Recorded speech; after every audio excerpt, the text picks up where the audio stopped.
How to turn on friend request received notifications on your Roblox. So in this video I will share with you guys the easiest way how to turn on this kind of notification. Just watch this video till the end. So first you need to open your Roblox.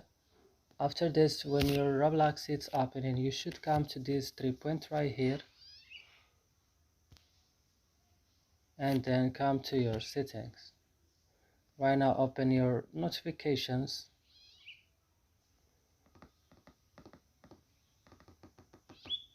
You will wait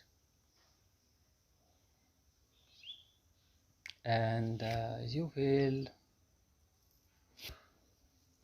scroll, click on friends and groups, and you will find here friends requests received. Click all. That's it in this video. I hope it's useful for you. Don't forget to like, subscribe in our channel. See you in another video.